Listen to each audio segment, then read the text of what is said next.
നമുക്കിന്നൊരു അൺബോക്സിങ് കണ്ടാലോ? അപ്പോൾ നമ്മൾ എക്സാമിനറുടെ ബുക്ക് സെറ്റ് ഓർഡർ ചെയ്തിട്ടുണ്ടായിരുന്നു. വെക്കേഷൻ ടൈമിൽ തന്നെ ഓർഡർ ചെയ്തിട്ടുണ്ടായിരുന്നു. അതുകൊണ്ട് നമുക്ക് ജൂൺ ലാസ്റ്റ് വീക്ക് തന്നെ കിട്ടിയിട്ടുണ്ടായിരുന്നു. ഇത് നമുക്ക് കറക്റ്റ് സമയത്താണ് കിട്ടിയിട്ടുണ്ടായിരുന്നത്. സ്കൂളിൽ ചാപ്റ്റർ വൈസ് എക്സാംസ് എല്ലാം നടന്നുകൊണ്ടിരിക്കണമായിരുന്നു. അപ്പോൾ തന്നെ നമുക്കിത് കിട്ടിയിട്ടുണ്ടായിരുന്നു. അങ്ങനെ സ്കൂൾ വിട്ട് വന്ന ഉടനെ തന്നെ നമ്മൾ ഇതെല്ലാം അൺബോക്സ് ചെയ്യണതാണ്.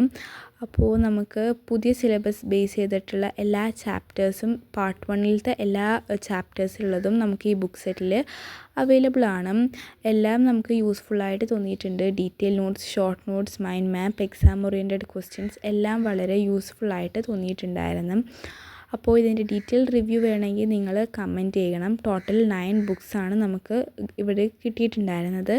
നമുക്ക് എക്സാമിൻ്റെ സമയത്ത് കൊണ്ടുപോകാനും യൂസ്ഫുള്ളായിട്ട് തോന്നിയിട്ടുണ്ടായിരുന്നു. ബുക്സൊക്കെ കിട്ടിയ ഉടനെ അതിൻ്റെ അകത്ത് എങ്ങനെയാണെന്നെല്ലാം അറിയാൻ വേണ്ടി നമ്മളപ്പോൾ തന്നെ തുറന്നു നോക്കി. അപ്പോൾ തന്നെ നമുക്കിത് വളരെയധികം ഇഷ്ടമായിട്ടുണ്ടായിരുന്നു. നമ്മുടെ സ്കൂളിലും ഈ ബുക്കൊക്കെ കൊടുക്കുന്നുണ്ട്. അപ്പോൾ ഇതിൻ്റെ ഡീറ്റെയിൽ റിവ്യൂ വേണമെങ്കിൽ പറഞ്ഞ പോലെ നിങ്ങളൊന്ന് കമൻറ്റ് ചെയ്താൽ മതി. അപ്പോൾ ഇത്രയുള്ള ഇന്നത്തെ വീഡിയോ ഇഷ്ടമായി ലൈക്ക് ചെയ്യുക, സബ്സ്ക്രൈബ് ചെയ്യുക. മറ്റൊരു അടിപൊളി വീഡിയോ ആയിട്ട് വരുന്നത് വരെ ബൈ ബൈ.